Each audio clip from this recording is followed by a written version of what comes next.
আজকে প্রথম আলোর একটি প্রধান শিরোনাম হচ্ছে ডিসেম্বরে নির্বাচন নিয়ে এখনো সংশয়ে বিএনপি। কেন এই সংশয়? কি এর কারণ? এর কারণ দুটি। একটি হচ্ছে যে ডক্টর মোহাম্মদ ইউনূস বলছেন ডিসেম্বরের কথা, আবার বলছেন যে কম সংস্কার চাইলে ডিসেম্বর, আর বেশি সংস্কার চাইলে জুন অথবা মার্চ, অর্থাৎ ডিসেম্বর থেকে জুনের মধ্যে একটি কথা তিনি বলছেন, কিন্তু সুনির্দিষ্ট তারিখ নেই। এখন কম সংস্কার আর বেশি সংস্কার, এখন কে কম সংস্কার চায় আর কে বেশি সংস্কার চায়? কেউ তো কম চাইবে না, কম চাইলে সে অভিযুক্ত হবে যে তারা কম সংস্কার চাচ্ছে, অর্থাৎ ভালো একটি সংস্কার হোক এটা চায় না। তো এই দায় কেউ নিতে চাইবে না। আবার বেশি সংস্কারের তো কোনো সীমা পরিসীমা নেই, এটা কোথায় যে শেষ হবে এর কোনো ঠিক নেই। দ্বিতীয় আরেকটি কারণ হচ্ছে নতুন যে রাজনৈতিক দল, যেখানে মনে করা হয় যে সরকারের সমর্থন আছে, ডক্টর মোহাম্মদ ইউনূসের আশীর্বাদ আছে, সেই নতুন রাজনৈতিক দলের যে কথাবার্তা, যে গণপরিষদ নির্বাচন, শেখ হাসিনার বিচার, আওয়ামী লীগের বিচার, এই ইস্যুগুলো তারা সামনে আনাতে বিএনপির মধ্যে একটি সংশয় তৈরি হয়েছে। বিএনপির নেতারা প্রায় এই কথাটি বলেন যে আসলে নির্বাচনটি কবে হবে। তারা এখনো নিশ্চিত না যে তারা কি ডিসেম্বর মাস ধরে এগোবে, নাকি মার্চ মাস ধরে এগোবে, নাকি কোন মাস ধরে। এটা বিএনপির বিভিন্ন যে নীতি নির্ধারণী পর্যায়ে তারা যে বৈঠকগুলো করছে, সেই বৈঠকে কিন্তু এই কথাগুলো চলে আসছে।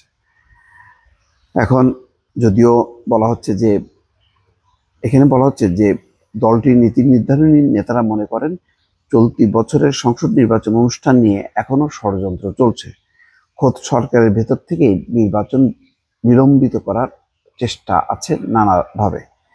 যদিও অন্তর্বর্তী সরকারের প্রধান উপদেষ্টা অধ্যাপক মোহাম্মদ ইউনূস একাধিক গণমাধ্যমকে বলেছেন যে আগামী ডিসেম্বর নাগাদ নির্বাচন অনুষ্ঠানের চেষ্টা করছে সরকার।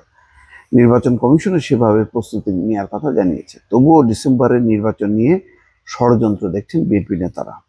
গত সোমবার গুলশানে বিএনপির চেয়ারপারসনের কার্যালয়ে অনুষ্ঠিত দলের স্থায়ী কমিটির সভায় নেতাদের বক্তব্য পর্যালোচনায় নির্বাচন নিয়ে এসব সংশয়ের কথা উঠে আসে। অবশ্য বিএনপির স্থায়ী কমিটির সদস্য সালাউদ্দিন আহমেদ বলছেন, প্রধান উপদেষ্টা ডিসেম্বরের নির্বাচন অনুষ্ঠানে যে কথা বলছেন, আমরা প্রত্যাশা করি সংক্ষিপ্ত সময়ের মধ্যে তিনি জাতির সামনে একটা নির্বাচনের রোডম্যাপ উপস্থাপন করবেন। এতে নির্বাচন নিয়ে ধোঁয়াশা কেটে যাবে।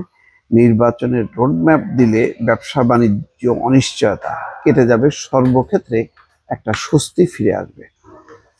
সম্প্রতি জাতীয় নাগরিক পার্টির আহ্বায়ক নাহিদ ইসলাম দুটি আন্তর্জাতিক সংবাদ সংস্থাকে সাক্ষাৎকারে বলেছেন, বর্তমানে আইন শৃঙ্খলা পরিস্থিতি এবং পুলিশিং ব্যবস্থায় তিনি মনে করেন না জাতীয় নির্বাচন অনুষ্ঠান সম্ভব হবে। অর্থাৎ আইন শৃঙ্খলা পরিস্থিতি এখন এমন পর্যায়ে যে এই সময় নির্বাচন করা এই বছরের মধ্যে এটা সম্ভব হবে তিনি মনে করছেন না। বিএনপি নেতারা এর মধ্যে ভিন্ন কিছুর আভাস দেখছেন। দলটির নেতারা বলছেন আইন শৃঙ্খলা পরিস্থিতি খারাপের দিকে যাচ্ছে, এর জন্য সরকারের প্রশাসনিক নিষ্ক্রিয়তা বা সরকারের নিয়ন্ত্রণহীনতা দায়ী। এই অবস্থা চলতে থাকলে আইন শৃঙ্খলা পরিস্থিতি ভালো হওয়ার লক্ষণ নেই। তাহলে কি আইন শৃঙ্খলা পরিস্থিতি উন্নতি না হলে নির্বাচন হবে না?